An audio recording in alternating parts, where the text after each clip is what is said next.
effectivement, l'ouvrage dont je vais vous parler aujourd'hui, enfin dont je me suis inspirée pour cette présentation, c'est à l'origine, il était conçu comme le catalogue de l'exposition qui se tient donc jusqu'à samedi inclus à la Contemporaine à Nanterre, Contemporaine anciennement BDIC, Bibliothèque de Documentation Internationale Contemporaine. Personnellement, je n'ai jamais réussi à passer au nouveau nom, je continue à dire la BDIC, mais enfin je crois qu'ils ont changé de nom il y a à peu près 15 ans, qui est donc situé sur le campus de l'université, mais qui a un bâtiment maintenant autonome avec des très belles salles d'exposition. Il y a une exposition permanente qui s'appelle l'Atelier de l'Histoire, une exposition temporaire et puis une bibliothèque avec un centre d'archives. Voilà.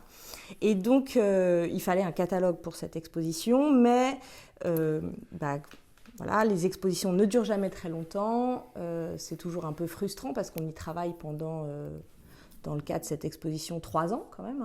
J'ai commencé à travailler en 2021. Donc 3 ans de préparation, elle a ouvert en novembre 2024 et elle se termine en mars. Donc pour essayer de surmonter un peu cette légère frustration, avec Chloé Paté des éditions Anamosa, des excellentes éditions Anamosa, devrais-je dire, puisque nous sommes des compagnes de route depuis maintenant, depuis l'appel de la guerre que la Fondation L'Affût avait eu la gentillesse de primer, voilà.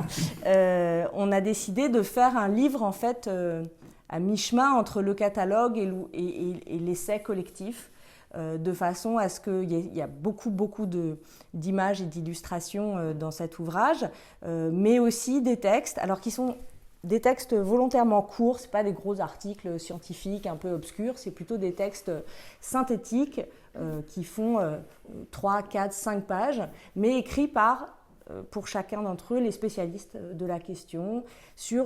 Et donc l'enjeu de ce travail, exposition et livre, c'est de retracer un peu plus d'un siècle d'expérience enfantine des guerres, depuis 1914 jusqu'à nos jours, et c'est de cela dont je vais vous parler maintenant. Et je vais quand même sortir ma montre parce que, étant un petit peu bavarde, je préfère garder un œil sur l'aiguille,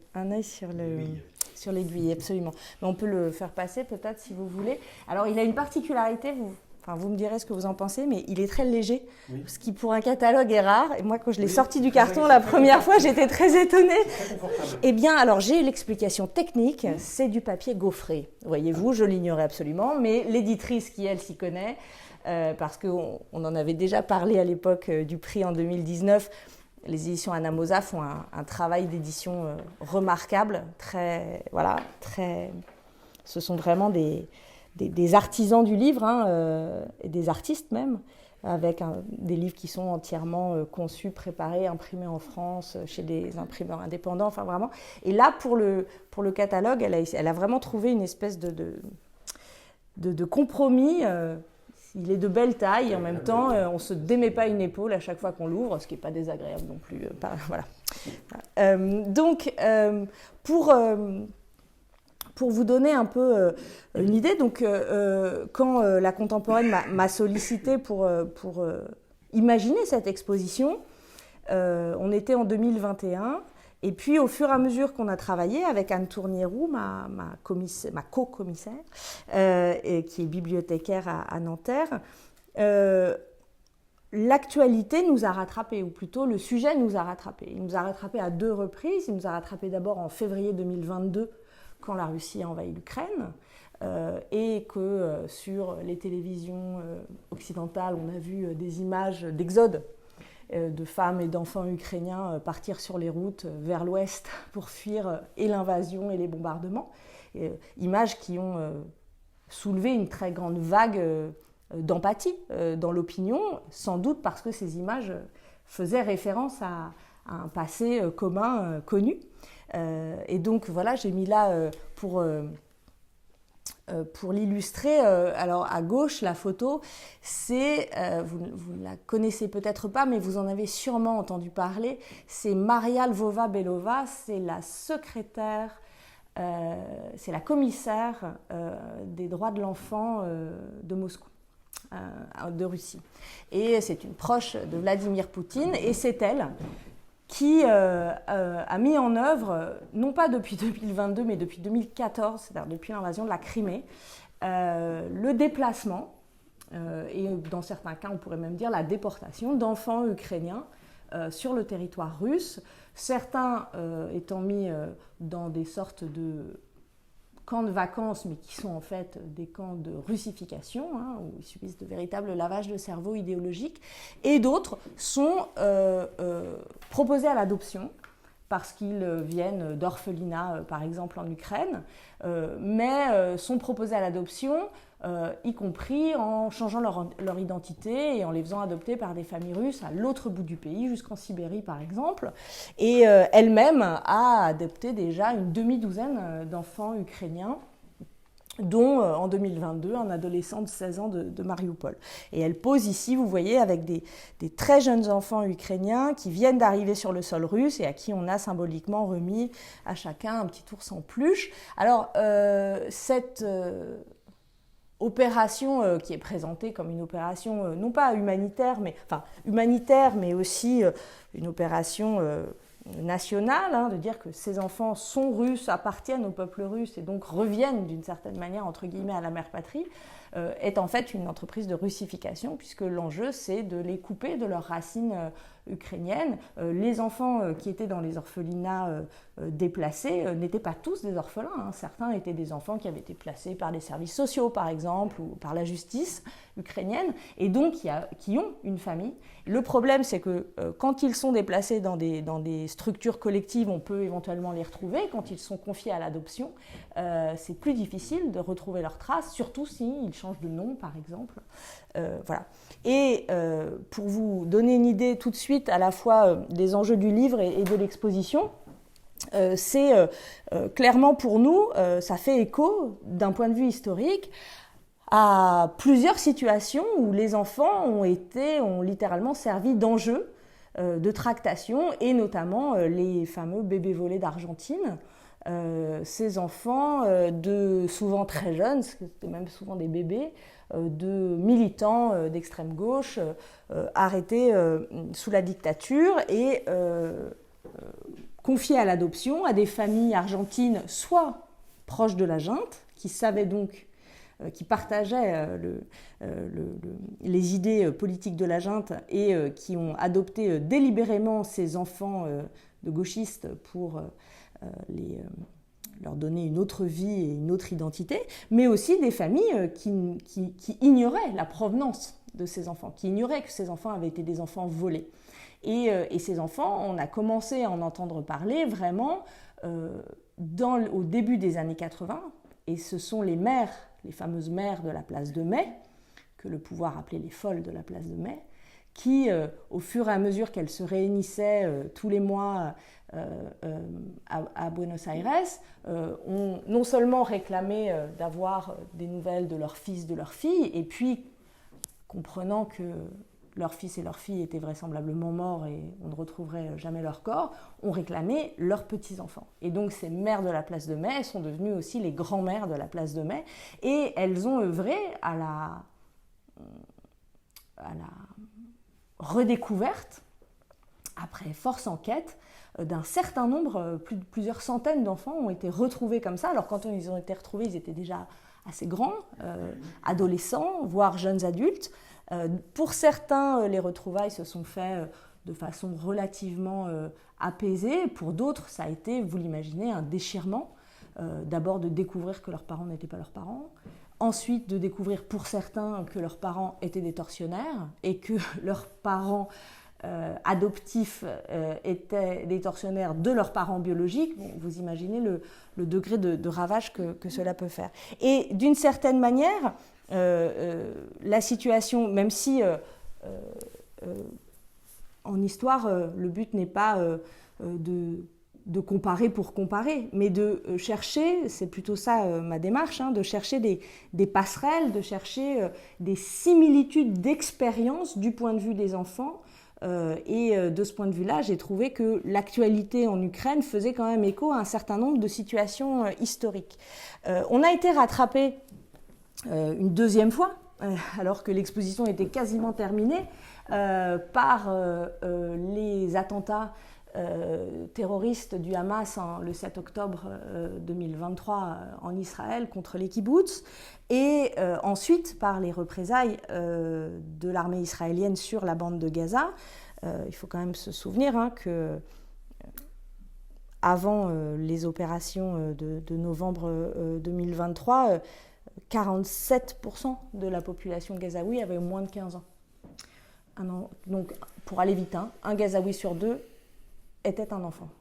Donc, les représailles massives de l'armée israélienne sur Gaza ont visé d'abord, c'est mathématique, des enfants, des adolescents et puis des femmes. 70% des victimes des bombardements sont des femmes et des enfants. C'est maintenant attesté par les chiffres de l'ONU. Donc, il a fallu essayer de réfléchir à comment intégrer cette actualité qui, en même temps, nous désolait, comme tout le monde ici, j'imagine, et nous faisait penser que ce sujet était un sujet encore très à vif, et donc qui nécessitait de bâtir un récit historique. Et c'est la raison donc pour laquelle on a organisé l'exposition et le livre par grande thématique et non pas par ordre chronologique. L'enjeu d'avancer thématiquement pour interroger toutes les facettes des expériences enfantines de la guerre. C'était aussi une manière de rapprocher des conflits en apparence très éloignés, ici la guerre de 14 et le conflit en Ukraine, et de montrer que du point de vue des enfants, à hauteur d'enfants, comme je le dis souvent, il y a des formes d'expérience qui sont similaires. Alors ce diptyque de photographie, c'est celui qui ouvre l'exposition, et j'y suis particulièrement attachée. La première photo est une photo de Jacques Moreau. Je ne sais pas pourquoi le nom de Jacques Moreau a sauté au PowerPoint. J'ai dû oublier de le mettre dans la précipitation. Donc c'est une photo de Jacques Moreau, donc photographe professionnel, travaillant pour le service photographique de l'armée, et qui a saisi ce cliché à la gare de l'Est en août 1914, les adieux à la gare de l'Est, et on voit donc au milieu de la foule un homme, un ouvrier en casquette avec son petit sac, sa gibecière là, qui étreint sa femme et son enfant. On ne peut pas trop savoir si c'est un garçon ou une fille dans la mesure où à cette époque les enfants portaient des robes jusqu'à 2-3 ans, donc là c'est un enfant mais petit, mais on ne peut pas vraiment savoir si c'est un garçon ou une fille. Et il étreint donc sa famille avant de rejoindre par le train son dépôt et ensuite le front. Et j'ai été extrêmement frappée en lisant Le Monde, qui a publié un certain nombre de photographies de Laurence Jay, une photoreporter de l'agence Myope.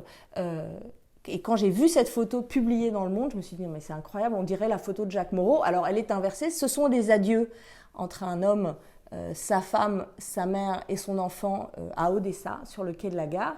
La différence, c'est que lui reste et que sa famille part vers l'ouest. À Paris, la femme et l'enfant restent et c'est l'homme qui part. Mais par cette petite question de la destination du transport, on a vraiment une similitude de cette scène qui est une scène extrêmement importante du point de vue des civils d'une manière générale, mais des enfants en particulier, qui est la scène de la séparation. Car pour les enfants, et en tout cas pour les enfants un peu plus âgés que ceux que nous voyons à l'écran, le moment de la séparation, c'est souvent le moment de la prise de conscience vraiment de la réalité de la guerre. C'est le moment où les enfants, dans leurs journaux intimes, pour la guerre de 14 en tout cas c'est très clair, les enfants comprennent que le temps de la guerre a commencé. Finalement, l'annonce, la mobilisation générale, les affiches dans les rues, ils comprennent ce que ça veut dire, mais ils n'ont pas vraiment la sensation, eux, d'être en guerre. À partir du moment où ils vont dire adieu à leur père sur le pas de la porte ou à la gare, la guerre commence, le temps de la guerre commence. Donc voilà, donc ces deux photos, elles résument finalement à elles seules le parti pris de l'exposition et du livre, c'est-à-dire une approche thématique des expériences enfantines de la guerre, et puis une approche aussi non seulement par le haut, c'est-à-dire, on va le voir tout de suite, par comment les États, les gouvernements, les régimes ont mobilisé l'enfance, ont instrumentalisé l'enfance en temps de guerre, mais aussi une approche par le bas, c'est-à-dire du point de vue des enfants eux-mêmes et du point de vue de leur manière d'expérimenter le conflit. Alors, pour ce qui est de la mobilisation, je crois que ce sont des choses qui sont assez connues, hein, donc je ne vais pas forcément m'y attarder, mais ce qui est très frappant, hein, c'est comment, à partir de la guerre de 14, qui est vraiment un moment inaugural de ce point de vue-là, les enfants sont associés non pas à la guerre comme combattants, et les adolescents dont je parlais dans cet autre livre ne répondaient pas à un appel officiel, au contraire, c'était des clandestins de la guerre. On ne leur demandait pas du tout de prendre les armes, ils les ont prises quand même, mais ce n'était pas le discours qui leur était adressé. Donc, dans les États belligérants pendant la guerre de 14, il y a une intention de mobiliser les enfants à l'arrière et de leur faire prendre une part dans l'effort de guerre.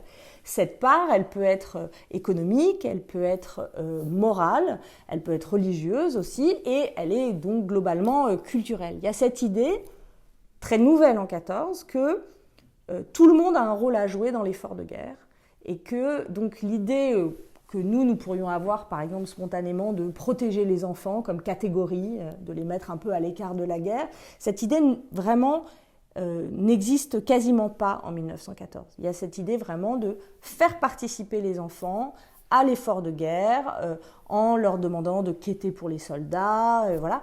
Et puis, à l'école, et cette diapositive est consacrée à la mobilisation scolaire, à l'école, de leur adresser des discours d'explication de la guerre, de justification de la guerre. On leur parle de la guerre et on leur explique pourquoi la France, l'Angleterre, l'Allemagne fait la guerre.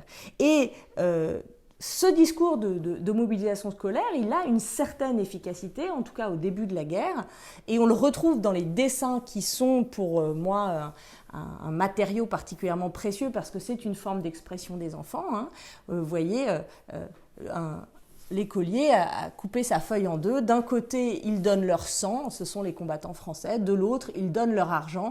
C'est le petit écolier qui vient apporter ces quelques pièces d'argent de poche pour... Alors, ça peut être l'emprunt de guerre, ça peut être la journée du poilu, ça peut être acheter de quoi confectionner un colis pour le filleul de la classe, etc. Mais dans les archives qui sont extrêmement riches de la contemporaine, on a trouvé de quoi illustrer cette mobilisation par l'école dans d'autres conflits, des conflits qui n'ont pas grand-chose à voir avec la Première Guerre mondiale et où pourtant l'école reste un des vecteurs principaux de ce qu'on appelle la culture de guerre. L'Algérie, et vous avez là une photo qui vient d'une collection particulière qui a été donnée à la contemporaine d'un appelé du contingent mobilisé et instituteur à qui on a confié une classe, donc c'est pour ça qu'il a en classe mais en uniforme, il s'est fait photographier avec ses élèves, et puis en dessous, des écoliers du Nord-Vietnam qui assistent à une causerie faite par les soldats sur leurs exploits militaires. Donc la légende, sont toutes captivantes pour nos petits écoliers, c'est évidemment la légende de la brochure de propagande éditée par le Nord-Vietnam. Vous voyez d'ailleurs que dans la mise en scène de la photo montre que cette image n'a rien de spontané, c'est vraiment une photo mise en scène. De la même manière, l'école est aussi le lieu d'une forme de propédeutique à la guerre, de préparation physique à la guerre. Alors moi, je l'avais déjà vu il y a fort longtemps en étudiant les dessins de la guerre de 14 dans un ouvrage qui a, mon Dieu, plus de 20 ans maintenant. Et vous voyez que le maître d'école à Paris utilisait les cours de gymnastique pour les garçons, car les filles ne faisaient pas de gymnastique, elles faisaient de la couture. Les cours de gymnastique pour les garçons étaient une manière pour les, entre guillemets, futurs poilus de s'entraîner. Donc il y avait déjà cette idée de propédeutique. Et c'est une image que j'ai retrouvée finalement presque telle qu'elle, encore une fois dans des photos du Nord-Vietnam, sauf que cette fois-ci, régime communiste oblige, filles et garçons vont se préparer physiquement Alors, c'est d'abord un exercice de gymnastique pour développer le corps des enfants, mais c'est aussi une forme de propédeutique. En temps de guerre, la gymnastique, c'est aussi une forme de propédeutique au combat. Le deuxième grand vecteur culturel de la mobilisation, après l'école, ce sont les jeux et les jouets. Là aussi, c'est la Grande Guerre qui est un moment inaugural, en proposant des jeux de guerre. Alors, aux enfants, les jeux de guerre existaient déjà au XIXe siècle, les soldats de plomb, ça ne date pas de la guerre de 14. Simplement, ce qui est très frappant pendant la guerre de 14, c'est l'élaboration de jouets en lien avec le conflit en cours, avec l'actualité. Vous avez là un jeu de loi, par exemple, un jeu de cubes, donc a priori destiné à des enfants plutôt jeunes, des puzzles en cubes qui représentent l'incendie de la cathédrale de Reims, donc un des crimes de guerre allemands commis au tout début de la guerre. Et puis vous avez en face, alors, un ensemble de jouets, alors ça c'est incroyable, et moi je n'avais jamais vu ça avant, ça fait partie des collections de la contemporaine, c'est le village brûlé. Donc ce sont des jouets allemands, et c'est le village brûlé, donc c'est commercialisé sous le titre Le village brûlé. Voilà.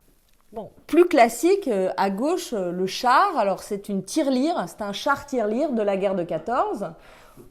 Mais il faut voir qu'en 1914, le char est un objet extrêmement moderne, donc on peut comprendre ça. Voilà. Et en parallèle, on l'a montré dans l'exposition avec un petit char plus récent, qui est un char de la marque Hot Wheels, tout ce qui est de plus classique. Mais ce char a été customisé et la contemporaine a fait l'acquisition de cet objet dans le cadre de l'exposition temporaire. Et il a été customisé par le vendeur, je précise. Vous voyez, on y a ajouté le Z qui est le signe de ralliement, de fidélité à Poutine, et le Z qui était peint à la peinture blanche sur les chars et sur les tanks russes au moment de l'invasion de l'Ukraine. Donc ce Z et d'une manière générale un certain nombre de sources qui nous proviennent de Russie nous montrent que la culture de guerre n'est pas un concept qui appartient au passé historique, c'est un concept qui est encore extrêmement opératoire aujourd'hui, notamment pour comprendre la société russe aujourd'hui, et en particulier pour ce qui m'intéresse, la société enfantine. On a également récupéré, grâce au photographe Guillaume Binet et à la journaliste Ariane Chemin du Monde, un dessin qui fait partie d'une série de dessins. Donc dans les écoles en Russie, les enfants sont invités à dessiner et à écrire aux soldats, exactement comme en 14, où en classe, on faisait écrire aux soldats. Et vous avez là le dessin et le texte qui l'accompagne. Alors comme c'est écrit un peu petit, je vais vous le lire, d'un jeune écolier de 6 ans. « Chers soldats, quand je serai grand, j'irai à la guerre moi aussi et je défoncerai tous les ennemis. Entre-temps, tenez le coup, tenez bon. Merci à vous tous pour votre bravoure et pour la paix. » Et donc, ça, c'est vraiment l'illustration pour moi, à la fois de ce que c'est que la culture de guerre, et puis d'une forme d'intériorisation de cette culture de guerre, dans la légende écrite par cet écolier. Merci de ce que vous faites, merci de votre bravoure et merci de ce que vous faites pour la paix. Pourquoi intériorisation de la culture de guerre ? Parce que c'est le discours russe, la guerre... c'est pas une invasion, l'Ukraine, c'est une guerre de libération. Il faut libérer l'Ukraine des nazis ukrainiens. Et même si à l'Ouest, nous savons que c'est une guerre d'agression et une guerre d'invasion, dans le discours russe, c'est une guerre de défense et c'est une guerre, entre guillemets, de rétablissement de la paix. Donc, bien sûr, on ne peut pas prendre ces sources pour argent comptant. C'est-à-dire qu'il ne faut pas oublier que ces documents, ils sont fabriqués à l'école. Donc, il y a aussi une forme de conformisme des enfants qui vont se conformer aux consignes du maître, aux attentes de l'institution scolaire. On ne va pas commencer à dire Slava Ukraina sur un dessin. D'ailleurs, certains l'ont essayé, ça s'est très mal fini pour eux, surtout pour leurs parents. Il y a eu des cas au tout début de la guerre, notamment à Moscou, d'une écolière qui avait dessiné un dessin, non pas pro-ukrainien, mais un dessin pacifiste, hein, la guerre c'est mal, etc., avec un drapeau ukrainien, et ses parents ont été convoqués au commissariat et ont été très explicitement menacés de prison. D'abord, ils ont été condamnés à une forte amende, et ensuite, ils ont été menacés de prison si jamais leur fille réitérait de tels propos antinationaux. Donc, il y a une forme de conformisme, évidemment, des élèves, mais il y a une part d'intériorisation, parce que le discours de guerre, le discours de propagande, que ce soit en 14 ou en 2022, c'est un discours qui est simpliste, manichéen. Il y a les bons et les méchants, et donc c'est un discours auquel les enfants vont adhérer de manière finalement assez facile. Alors, dans la mobilisation, il y a bien sûr une étape supplémentaire qui est franchie dans les régimes totalitaires, avec non pas seulement une mobilisation patriotique, comme on peut le voir pendant la guerre de 14 par exemple, ou même en 1939, au début de la guerre en France, sous la Troisième République, mais avec une instrumentalisation idéologique au service du culte de la personnalité du chef. Donc là, on a dans l'exposition énormément de documents, mais ça, je pense que c'est des choses qui vous sont assez familières, hein, donc de biographies, alors soit des biographies à la gloire d'Hitler, soit des biographies à la gloire de Pétain, de Mussolini, de Staline, évidemment, qui sont massivement diffusées dans les écoles et dans les organisations de jeunesse. Ce qui est plus intéressant, c'est de voir l'intériorisation de cette instrumentalisation totalitaire, cette fois-ci. Et là encore, hein, les cahiers d'écoliers sont des bons lieux d'observation. Donc voilà, bon, ça c'est des images d'instrumentalisation qui sont finalement plus connues, hein, par le biais des organisations de jeunesse totalitaires. Alors on les connaît très bien pour l'Italie, les Balilla fascistes, les Hitlerjugend, jeunesse hitlérienne, et BDM pour l'Allemagne, les Komsomol soviétiques, il ne faut pas oublier dans la liste, hein, parce qu'ils sont vraiment du même acabit, avec cette photo de Staline et d'une jeune pionnière rouge. Vraisemblablement. Mais on les trouve aussi, alors il n'y a pas d'organisation de jeunesse unique en France sous Vichy, comme il y a en Allemagne, en Italie, il n'y a qu'une seule organisation de jeunesse par classe d'âge. Vichy maintient une forme de pluralisme, enfin c'est un pluralisme qui va du pétainisme au collaborationnisme, hein, donc c'est quand même un pluralisme assez limité, mais dont vous avez ici des images, notamment avec les cœurs vaillants, hein, qui font le salut romain pour la visite de Pétain à Limoges en 1941. Donc je passe un peu plus vite là-dessus parce que c'est vrai que c'est des choses qui sont un peu plus connues. Et on avait tenu aussi à mettre, parce qu'il y a beaucoup d'archives sur la Chine à Nanterre, et donc à intégrer aussi la République populaire de Chine, c'est-à-dire l'endoctrinement dès le plus jeune âge, hein, et la fascination pour les gardes rouges, et l'incitation des plus jeunes à se projeter comme de futurs gardes rouges, qui est une manière, hein, dans un régime totalitaire, de garantir aussi la pérennité du régime.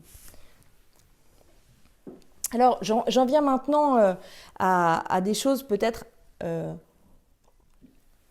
connues aussi, mais peut-être moins souvent illustrées, justement, du point de vue des enfants, la question de l'expérience, parce que on ne peut pas limiter le sujet, les enfants et la guerre, à l'endoctrinement, à la mobilisation patriotique. D'abord parce que cet endoctrinement et cette mobilisation patriotique ont des effets limités, même quand elles sont menées très intensivement. Les enfants développent toujours des formes d'échappatoire. Il n'y a pas d'efficacité totale de ces systèmes de propagande. L'efficacité de ces mobilisations, l'efficacité de ces types de mobilisation, elle est très clairement contrecarrée par les conditions de vie, d'où la question de l'expérience du quotidien. Et c'est particulièrement le cas, par exemple, sous la France sous Vichy. Bien sûr, les enfants ont chanté Maréchal nous voilà, bien sûr, ils ont écouté Pétain à la radio. On installait même des postes de TSF dans les classes les jours d'allocution de Pétain pour être sûr que tout le monde les écouterait, etc. Mais c'est pas pour ça que tous les enfants de France étaient maréchalistes pendant la Seconde Guerre mondiale, loin s'en faut. La priorité, c'était manger à sa faim, avoir des nouvelles du père qui était prisonnier de guerre, etc. Donc l'intention mobilisatrice était indéniable et Vichy a mis des moyens colossaux pour s'adresser aux enfants, mobiliser les enfants, endoctriner les enfants. Hein. Pétain disait la révolution nationale, c'est au berceau qu'il faut la commencer, donc il y a mis un certain nombre de moyens très conséquents. Mais ce n'est pas parce que l'intention est grande que l'efficacité est réelle ou totale. Et effectivement, l'expérience du quotidien va primer chez beaucoup d'enfants sur la question de la mobilisation idéologique.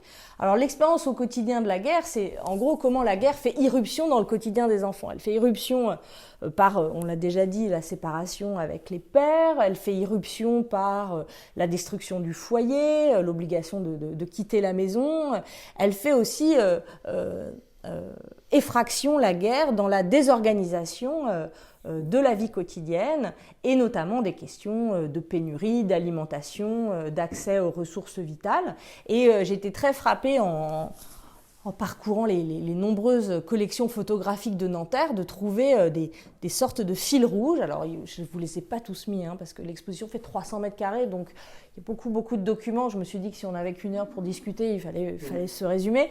Donc j'ai fait quelques choix, c'est toujours douloureux. J'ai choisi le thème de l'eau. Parce que je l'ai trouvé doublement intéressant. D'abord parce que l'eau c'est vital, et puis ensuite parce que ça nous met tout de suite de plein pied avec ces nouvelles responsabilités qui incombent aux enfants, y compris aux enfants très jeunes en temps de guerre. C'est-à-dire qu'il faut partager les responsabilités et notamment la question de l'approvisionnement du foyer. Et donc là vous voyez une photo de 1916 dans le Vercors, avec des enfants chargés de remplir des bidons, etc. En bas, dans la neige, c'est Sarajevo. En haut, c'est Tripoli pendant la guerre du Liban. Et enfin, en bas à droite, c'est l'Afghanistan. En 1994, Sarajevo c'est 93. Donc finalement des conflits très différents avec des climats, vous le voyez, très différents, mais toujours des enfants qui sont chargés d'aller remplir des bidons. C'est un peu la même chose pour tout ce qui relève, on va dire, des corvées, ramasser les marrons, ramasser les noyaux de fruits. Et bon, ça c'est des images qui datent tous de la guerre de 14, mais en écho à ces affiches qui étaient placardés un peu partout. Moi, j'ai retrouvé un dessin à Montmartre de la corvée de marrons, des écoliers de Montmartre qui allaient ramasser les marrons. Et il faut quand même voir une chose, c'est que même si elles sont présentées comme des activités ludiques, ce n'est pas du tout des activités ludiques, c'est des activités fatigantes, d'une part, contraignantes. Et bien sûr, ça permettait d'esquiver 1 ou 2 journées d'école, mais ce n'était pas non plus une partie de plaisir. Alors, à gauche, la célébrissime chasse au dorifort dans les plants de patates pendant la Seconde Guerre mondiale. Et puis à droite, un enfant des rues en Afghanistan qui, vous le voyez, alors lui, en fait, ramasse des déchets pour les revendre pour pouvoir nourrir sa famille. Pardon. Alors, après cette diapositive, je vais en arriver à une autre forme d'expérience qui est l'expérience de la violence et dont j'en dirai un mot après. Mais pour faire la transition, l'expérience de la guerre au quotidien, c'est aussi le fait de jouer à la guerre. Et autant les jeux manufacturés, les jouets manufacturés que je vous ai montrés tout à l'heure, ces jouets manufacturés, pour les historiens, ils servent à quoi ? Ils servent surtout à montrer une intention d'endoctriner, une intention de mobiliser. Mais en réalité, en particulier pour les conflits anciens, les jouets sont chers. Et donc, la grande majorité des enfants n'ont pas accès à ces jouets. Parce que c'est des jouets manufacturés qui sont vendus dans les grands magasins, qui sont vendus par les catalogues des traînes du bon marché, catalogue des traînes du printemps. En réalité, une minorité d'enfants y ont accès pendant la guerre. Ce sont des jouets qui sont trop onéreux. C'est pas la même chose quand on parle du jeu d'invention, du jeu d'imagination, du jeu du cow-boy et des Indiens, du gendarme et des voleurs, quoi. Et là aussi, on est frappé de constater une sorte de pérennité dans les archives, dans les représentations, qu'elles soient dessinées ou photographiques, de quels que soient les conflits, de la France en 14, le Liban, le Vietnam dans les années 60, la Syrie en 2012, et puis en haut, à droite, là, un petit garçon ukrainien à Dnipro en 2022 qui est réfugié à Dnipro et qui joue à la guerre, vous voyez, qui joue à être mort. Et donc ça, c'est quand même une constante. Et c'est là que, à mon avis, il est important de rappeler que les enfants sont des acteurs sociaux à part entière. Et que, à ce titre, quand ils jouent à la guerre, c'est pas qu'ils sont insouciants, inconscients et qu'ils ne se rendent pas compte. Ils se rendent très bien compte. Mais le jeu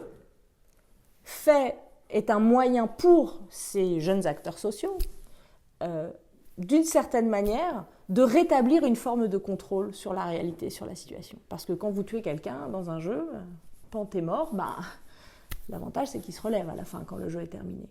Et donc, ce serait un contresens, je crois, de dire « Oh là là, mais ces enfants, vous voyez, je sais pas, mais cet enfant ukrainien qui joue à la mort, qui joue à la guerre sur son tapis, mais c'est fou, les enfants sont d'une telle innocence, ils ne comprennent pas. » Mais ils comprennent très bien la réalité. Et c'est une manière d'apprivoiser la peur, l'angoisse, l'anxiété. C'est aussi une manière de mettre à distance cette menace, qui est une menace constante en temps de guerre, qui est que ça peut vous tomber dessus, en particulier dans les cas de bombardement de civils bombardés. Donc cette idée que vraiment le jeu est un des moyens d'action, alors qu'il peut paraître dérisoire sans doute, mais un des moyens d'action des enfants en temps de guerre pour sinon tenir la guerre à distance, du moins la rendre supportable. Et pendant longtemps, j'ai cru que le jeu s'arrêtait au seuil du camp de concentration, au seuil du camp d'extermination. Et dans les ouvrages historiques que j'ai lus récemment, y compris la monographie sur Auschwitz qui est sortie récemment, eh bien non, dans le ghetto de Varsovie, les enfants jouent à la police du camp. À Auschwitz, les enfants jouent à la sélection. Donc c'est quand même fascinant. Alors, l'expérience de la guerre au quotidien, c'est l'expérience aussi de la confrontation à la violence. Et cette violence, elle est un peu tous azimuts. J'ai essayé d'en résumer les grands aspects ici. C'est bien sûr les bombardements, et donc la question de l'abri, de la défense passive, donc avec une affiche de 1940 et une photo récente de Kiev en 2022. Et c'est l'occasion pour moi de revenir brièvement sur des choix qu'on a fait dans l'exposition, parce que on a eu une vraie réflexion avec Anne Tournirou et puis avec d'ailleurs toute l'équipe de La Contemporaine. La Contemporaine, c'est un musée public financé par le ministère de l'Enseignement supérieur, gratuit. Qu'est-ce qu'on fait avec les images de violence? Parce qu'on fait une expo sur les enfants, donc qui va venir, etc. Donc l'exposition, elle est déconseillée aux moins de 10 ans. Ça, c'est moi qui l'ai demandé. Et on s'est vraiment posé la question de qui peut voir quoi, qu'est-ce qu'on montre, voilà. Comme historienne, c'est impossible pour moi de dire il y a des choses qu'on ne va pas montrer. Parce que invisibiliser différents types de violences, sous prétexte que c'est trop pénible à regarder, c'est aussi les passer sous silence et donc aussi dissimuler les responsables. Et voilà. Il y a des réalités, la guerre, c'est laid et c'est sale. Mais une fois que j'ai dit ça, j'ai pas tout dit, parce que autant je suis comme historienne vraiment attachée à ne pas invisibiliser les violences de guerre faites aux enfants, y compris les violences sexuelles, autant je considère que c'est aussi ma responsabilité d'historienne et d'enseignante de ne pas, pour le dire trivialement, balancer des images dans la figure des gens sans qu'ils n'y aient été préparés. En particulier quand on est amené à recevoir un jeune public. En l'occurrence, là, on a quand même des classes de CM2, de 6e qui sont venues avec leurs enseignants, et il n'est pas question de leur mettre des photos de cadavres comme ça plein cadre, sans explication. Pourquoi ? Parce que l'ultraviolence sidère, hein, elle nous sidère. Or, quand on est sidéré, on ne réfléchit plus, on ne pense plus, on ne comprend rien, on est juste sidéré, quoi. Donc, on a mis en place un système de rideaux dans l'exposition. Donc, un certain nombre d'images difficiles, voilà, de blessures, de bombardements vont être exposées normalement. Et puis, pour ce qu'on a appelé les violences extrêmes, violences sexuelles, l'utilisation de la faim, de la famine comme arme de guerre, donc avec des corps très abîmés, images de cadavres, ça, c'est sous rideau. Donc, il y a des cartels qui ne sont pas sous rideau. Donc, le visiteur adulte lit les cartels et prend ses responsabilités. S'il veut soulever le rideau, il soulève le rideau. S'il ne veut pas soulever, il ne soulève pas. Mais au moins, il n'y a pas de... On ne brutalise pas le visiteur et en même temps, on n'invisibilise pas ces violences parce qu'elles sont réelles. Alors, je vous rassure, je ne vous les ai pas toutes mises là parce que justement, pour la même raison, hein, je ne voyais pas trop l'intérêt. Donc, ces photos... dans les différents types de violences, il y a les bombardements, il y a les exodes, les déplacements de population dans lesquels les enfants sont évidemment des personnages clés parce qu'on a très peur de les perdre. Et d'ailleurs, souvent, on les perd. Hein. Cette photo de Thérèse Bonnet, qui est assez connue, d'une petite fille, Raymonde, dont les parents ont écrit le nom sur le sac au cas où on la perde. En 40, pendant l'exode de 40, il y a 90 000 enfants qui ont été perdus. Ouais, 90 000. Alors après, ils ont globalement tous été retrouvés, mais certains, plusieurs mois après, hein, il y avait des annonces dans les journaux, on cherchait les enfants, parce que d'abord dans la pagaille absolue de l'exode, et puis pour peu que la colonne de réfugiés ait été mitraillée par des Stukas ou quoi, bon, voilà, dans la panique. Donc c'est une réalité, hein, les enfants perdus sur les chemins de l'exode. Donc c'est vrai pour les petits Français. C'est vrai aussi, j'y reviendrai après, pour les Espagnols de la Retirada, hein, la grande retraite des Républicains en 1939, après la défaite contre Franco. Tous ces Espagnols, tous ces Républicains espagnols qui ont pris la route de la France, enfin la route des Pyrénées puis la route de la France, pour finalement se retrouver d'ailleurs dans des camps d'internement dans le sud de la France. Il y avait beaucoup d'enfants, certains d'ailleurs avaient été, vous le voyez, blessés dans les bombardements, comme cet enfant qui a perdu une jambe. Et cette photo, qui est une parmi des centaines, hein, est restée très emblématique en Espagne, à tel point qu'elle a fait l'objet d'une patrimonialisation sous la forme d'un monument mémorial, la mémoire de la Retirada. Voilà, les enfants sont au cœur de toutes les formes de déplacement, des déplacements contraints. Ça, c'est 2 photos de la guerre d'Algérie, alors qui illustrent 2 réalités absolument contemporaines et en même temps très différentes. Hein. À droite, ce sont les rapatriements de 62 des pieds noirs, des Français d'Algérie.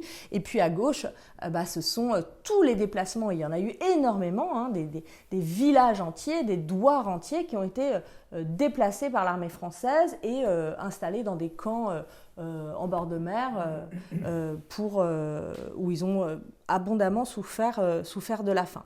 Donc voilà, là j'en arrive aux images les plus difficiles, donc si vous en êtes d'accord, je vais vous en parler, puis on va les passer un peu rapidement, puisque voilà. Mais c'était aussi une manière pour moi de montrer que, enfin, encore une fois, la similitude des images, même dans la posture, dans la gestuelle. On a une photo de 44, c'est un soldat américain qui porte un enfant français en Normandie après le bombardement, donc voilà. Et puis à droite, c'est une photo de Yann Morvan pris à Beyrouth pendant la guerre du Liban dans les années 80, 85 je crois. Donc bon voilà, ce ne sont pas les mêmes conflits, ce ne sont pas les mêmes enjeux, n'empêche que les blessures sont les mêmes et les victimes sont les mêmes aussi. Pareil, là, il y a une photo donc d'une petite Libanaise qui s'appelle Adèle. Et en fait, tout est dans la légende parce qu'en fait, outre qu'elle a perdu un pied, vous le voyez, elle a aussi perdu l'intégralité de sa famille dans les bombardements. Et ça, c'est des images qui font écho à ce qu'on a pu voir à Gaza encore récemment, avant la trêve, hein, où des enfants sortis des décombres avaient perdu leur famille entière. Et puis, vous avez là un dessin de Tchétchénie en haut, récupéré par Médecins du Monde, et où une mère éplorée voit le corps dessiné de sa fille en plusieurs morceaux. Cette vraiment récurrence de la question des amputations dans les dessins d'enfants en temps de guerre, c'est quelque chose qui est très frappant, parce que c'est logique, ce sont les blessures principales. C'était déjà le cas pendant la guerre de 14. Très grande majorité des blessures des soldats, les blessures faites par bombardement, les blessures d'artillerie, c'est des atteintes aux bras et aux jambes, donc ça entraîne des amputations. C'est assez classique. Alors, voilà, c'est le slide d'après qui est un peu pénible, donc je le passe, mais rapidement. On n'a pas beaucoup de témoignages d'enfants sur les violences sexuelles en temps de guerre, mais on en a quand même quelques-uns. Vous avez à gauche un dessin du Kosovo sur les viols commis par l'armée serbe contre les femmes civiles kosovares. Et à droite, c'est un dessin d'un enfant algérien pendant la guerre d'indépendance algérienne, un enfant algérien réfugié en Tunisie qui a dessiné comment les soldats français, pour faire parler une femme de son village, avaient pris son enfant pour le fracasser contre un mur et pour l'obliger à parler et à dénoncer la cachette des faits de la guerre. Alors, malheureusement, je viens de parler des violences extrêmes et la section suivante, c'est la section consacrée au génocide, donc ça ne va pas être d'une très grande gaieté non plus. Mais la Fondation Laffu a récompensé il y a quelques années un travail exceptionnel qui est le travail d'Hélène Dumas, en l'occurrence son livre qui s'appelle Sans ciel ni terre, sur les orphelins rescapés du génocide des Tutsis du Rwanda. Et c'est l'occasion pour moi de dire un mot de cette question des génocides. Dans l'exposition et dans le livre, on a fait le choix de les traiter à part, c'est-à-dire de consacrer une section au génocide au pluriel. Génocide des Arméniens, génocide des Juifs d'Europe, génocide des Cambodgiens, génocide des Tutsis du Rwanda. Pour quelle raison ? Parce que la question n'est pas une question d'ampleur, de masse, de nombre de victimes. D'une manière générale, dans cette exposition et dans mon travail, je me refuse à toute forme de hiérarchisation et de mise en concurrence des conflits les uns par rapport aux autres parce que ça n'a aucun sens. Mais dans le cas des génocides, ça n'est pas une question d'ampleur, c'est une question de nature. C'est-à-dire que dans les autres conflits, ce qu'on constate, c'est que depuis la guerre de 14 et plus encore à partir des années 30 de la guerre d'Espagne d'une part et puis de la guerre de l'invasion de la Mandchourie par le Japon d'autre part sur le front asiatique, les civils sont devenus des cibles et parmi ces civils, les enfants sont devenus des cibles. Dans le cas des génocides, c'est différent. Les enfants sont des cibles prioritaires. Un génocide, c'est une opération qui vise à la destruction d'un groupe humain. Les enfants constituent le socle de ce groupe humain et la possibilité pour ce groupe humain de se perpétuer, de se reproduire, de continuer à exister. Donc, dans tous les cas de génocide, qui est donc la destruction intentionnelle préparée en amont d'un groupe humain, on trouve des politiques de destruction spécifiques des enfants. Des enfants de tous âges, y compris des bébés, y compris des promesses d'enfants dans les ventres des mères, avec des scènes d'une violence extrême dans tous les conflits, dans tous les génocides, on constate ça, une espèce d'acharnement sur le corps des femmes et des femmes enceintes en particulier, parce que les enfants représentent l'avenir de ce groupe humain qu'on cherche à faire disparaître. Donc c'est la raison pour laquelle on a consacré avec Anne Tourniero une section particulière et dans le livre aussi au génocide. Alors, oui, là il y a une image un peu pénible, mais souvent on dit que pour le génocide des Arméniens en 1915, on a peu d'archives. Et pour cause, une autre caractéristique du génocide, c'est que le génocidaire détruit les traces, détruit les preuves. Et c'est particulièrement vrai pour l'Arménie, où le pouvoir turc, enfin d'abord le gouvernement jeune turc dans l'Empire ottoman, puis le pouvoir, la jeune République turque ensuite, après 1918, s'est vraiment évertué à détruire les traces et les preuves de la destruction. Mais il se trouve qu'il y en a des traces, et il y a des traces photographiques, puisque Il y a un photographe allemand, Armin Wegner, qui a littéralement fait un reportage photographique. Donc ces images sont disponibles, elles sont au mémorial du génocide à Erevan. Et sur ces photos, qu'est-ce qu'on voit? On voit que dans le génocide arménien, les hommes sont abattus sur place tout de suite et les femmes et les enfants sont emmenés dans ces longues marches de la mort, assassinés au fur et à mesure, ou pour les filles, enlevées, raptées, converties.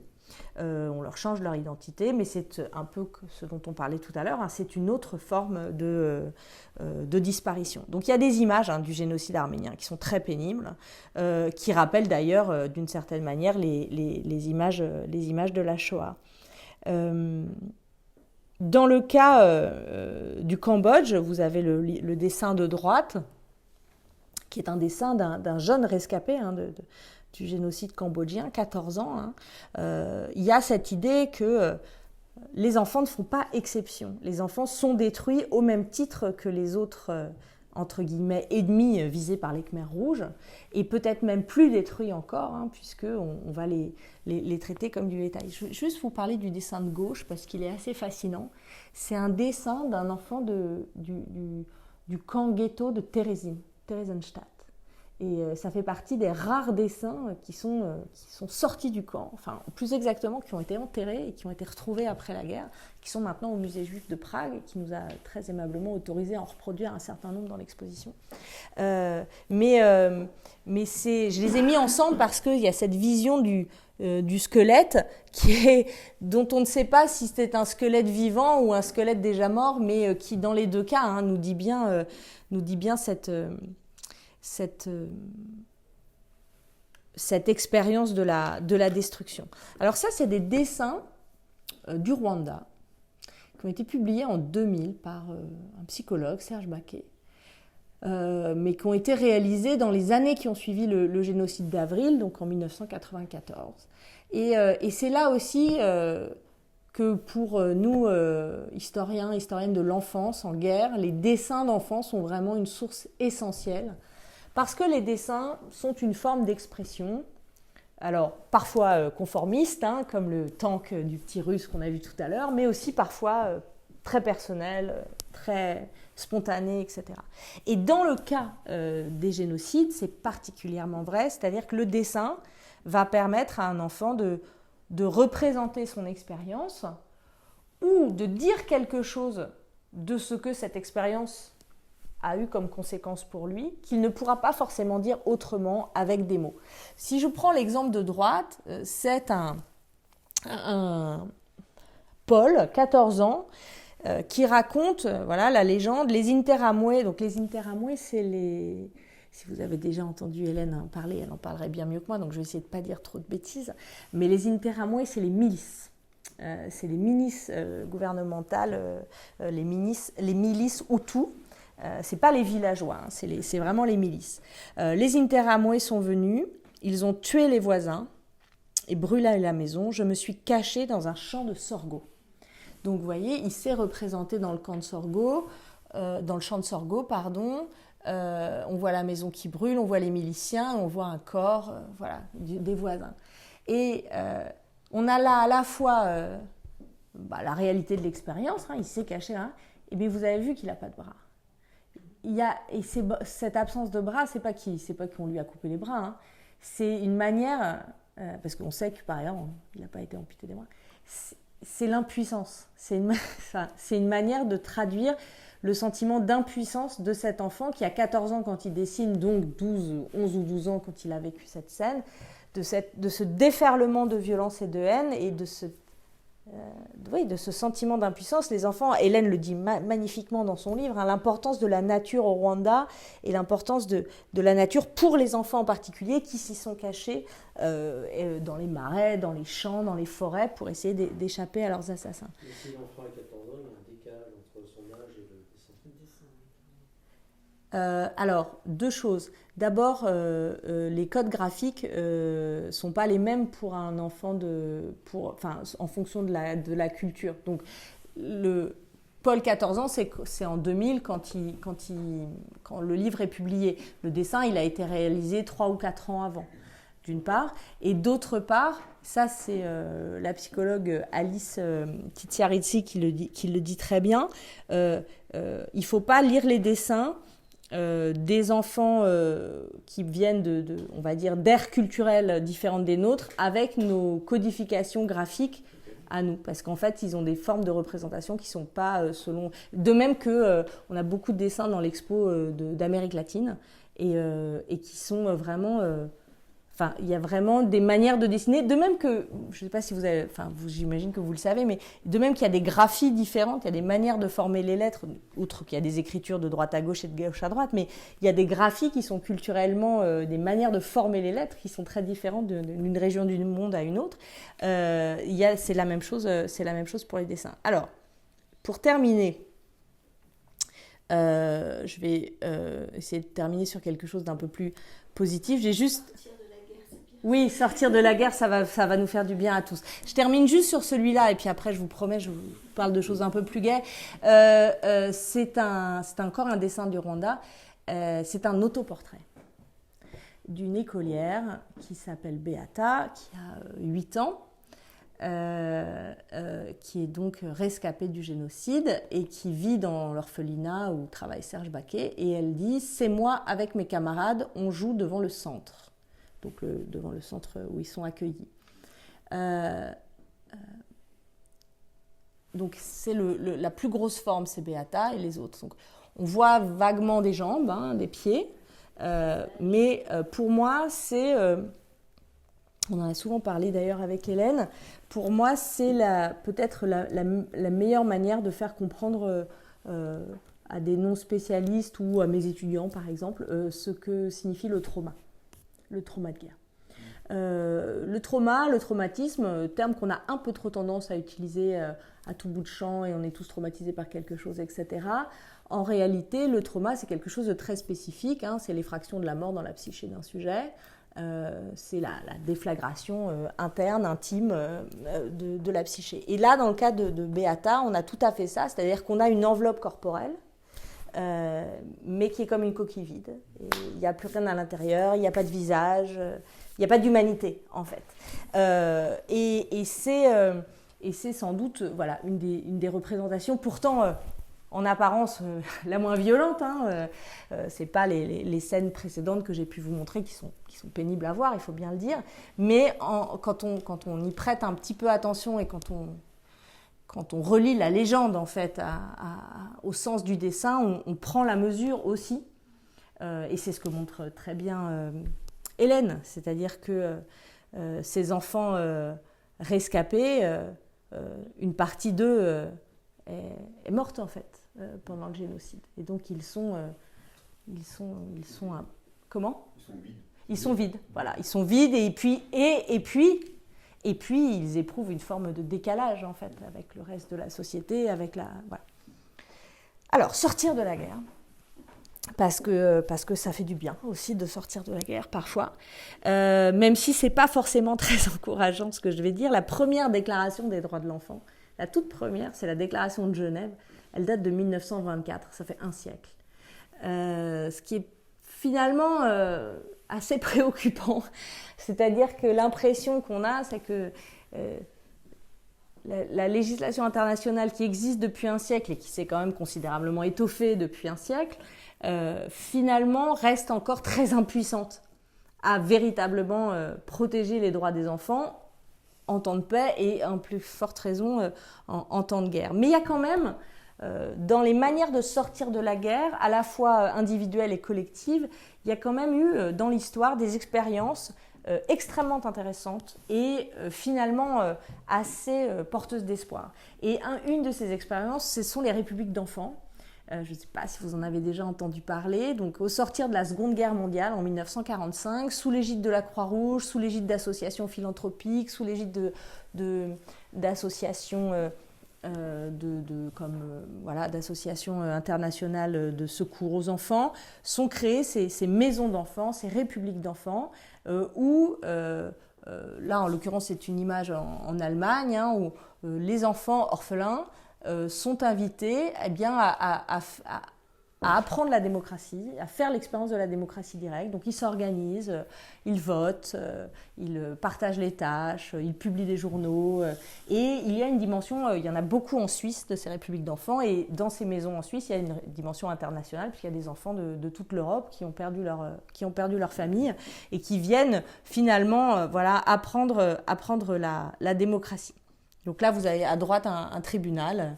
Donc où les enfants sont amenés à réfléchir à ce que signifie l'état de droit. On l'a même fait d'ailleurs pour des adolescents combattants. Vous avez à gauche une photo Educating Hitler Youth. C'est un camp de prisonniers tenu par les GIs à Attichy dans l'Oise. Et cet immense camp de prisonniers, à l'intérieur de cet immense camp de prisonniers, il y avait un sous-camp pour les jeunesses hitlériennes qui s'étaient engagées dans la Waffen-SS et qui ont été faits prisonniers dans la poche de camp au printemps 1944. Et en fait, quand les GIs américains font prisonnier tous ces soldats allemands, ils voient bien qu'il y en a qui sont vraiment beaucoup plus jeunes que d'autres. Et donc, ils décident de les intégrer dans un sous-camp séparé des adultes qu'ils vont appeler baby cages, et où ils vont leur donner, contrairement aux autres, d'abord leurs conditions de vie sont beaucoup plus confortables, ils ont plus de couverture, plus de rations, etc. Et surtout, ils ont des cours. Ils ont des cours d'histoire, ils ont des cours de démocratie, ils ont des cours d'anglais, avec cette idée qu'ils ne sont pas complètement perdus pour la cause et qu'on peut peut-être les réhabiliter. C'est un peu ce qui se fait aujourd'hui. Là, c'est une photo qui a été prise en Turquie, dans les écoles de déradicalisation, où vont être envoyés des jeunes, très jeunes hommes qui avaient été plus ou moins de force intégrés dans les armées de Daesh et qui aujourd'hui suivent des protocoles de réintégration et de déradicalisation. Et vous noterez que les enseignements sont faits par des hommes et par des femmes. Non voilés. Donc, c'est peut-être là-dessus qu'on pourrait conclure, c'est-à-dire à la fois l'incroyable précarité des expériences des enfants dans les guerres, l'incroyable fragilité, la violence des expériences qui sont parfois des expériences vraiment traumatiques. Cette petite fille polonaise prise en photo en 1948, on lui a demandé de dessiner sa maison. Oui, on ne lui a pas demandé de dessiner un escargot, on lui a demandé de dessiner sa maison. Voilà. Et en même temps, à côté, vous avez d'autres enfants polonais photographiés juste après la guerre aussi, au moment où ils sont, en l'occurrence, ce sont des enfants juifs polonais qui sont orphelins, accompagnés en Australie et qui sont visiblement très heureux de partir commencer une nouvelle vie en Australie. C'est toute l'ambivalence et la complexité de ces expériences enfantines. C'est-à-dire qu'elle dénote à la fois une fragilité évidente, une précarité évidente, et en même temps des capacités de résistance et donc potentiellement de résilience tout à fait hors du commun et à mon avis bien supérieures à celle des adultes. Voilà, et comme je vous ai montré beaucoup de dessins très tristes, je vais terminer avec juste ce dessin-là, qui est un très beau dessin d'un jeune Tutsi, rescapé qui dit « Quand je serai grand, je serai un éleveur. J'ai déjà un projet de poulailler au centre. Je m'occupe des poules. » Et quoi de plus symbolique que cette idée d'élever, de planter des graines et d'élever des animaux. Quelle meilleure image que de se projeter dans l'avenir de cette manière. Voilà. Merci beaucoup. Merci. C'est nous qui vous remercions.